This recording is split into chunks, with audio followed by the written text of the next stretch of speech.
Welcome back to the Rev War Room. Did you know that there were more battles and skirmishes during the American Revolution than any other colony of the 13 colonies? South Carolina.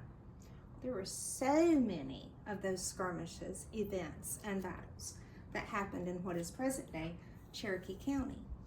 And with that comes some of the untold stories. Brings in roles of women, children, African Americans. The battles that were here, of course, then resulted in injured people. In Carolina's fields where brothers clashed, neighbor against neighbor, freedom flashed. From King George's grip, they dared to break. In the backcountry's heart, for liberty's sake. Cowpens and Kings Mountain, they did stand. Brave patriots united across the land. In Carolina's struggle, the spirit unfurled. With each battle cry, they reshaped the world. He knew he was wounded, but was not sick or faint from the loss of blood.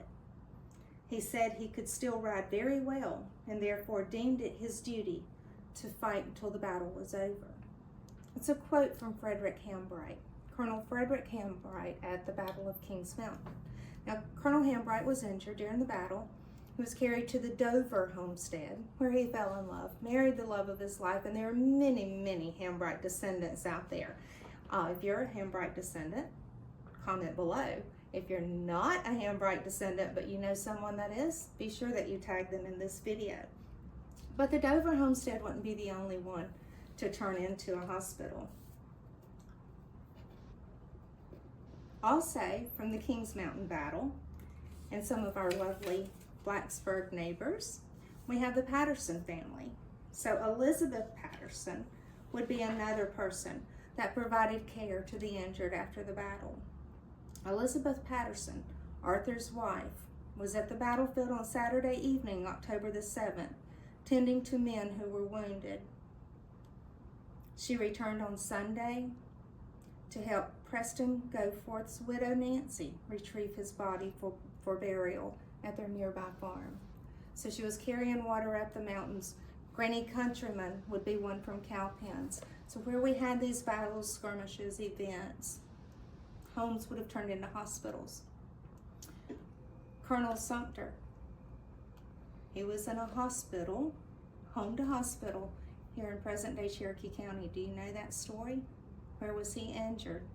Whose home did he go to? Where he was nursed back to health. Took like 3 months, I think, for him to get better and get back out to battle. But we're collecting all these stories. They're all part of our history. They're all part of your family folklore. So if you have those stories in your family, handed down for generations for almost 250 years, we want to know your story. Homes to hospitals, the roles of women, children, African Americans, Native Americans in the American Revolution. It took us all. And we need all those stories. Were any of these homes your ancestors? Do you know of any of these homes? Were your ancestors treated in any of these homes? Please comment below, contact us, or if you're trying to find out more information about your family history, be sure to contact Miss Linda at the Cherokee County Museum or Miss Jackie at the Cherokee County Library. They are amazing with genealogy, so you'll want to visit their genealogy room and they'll help you find that story.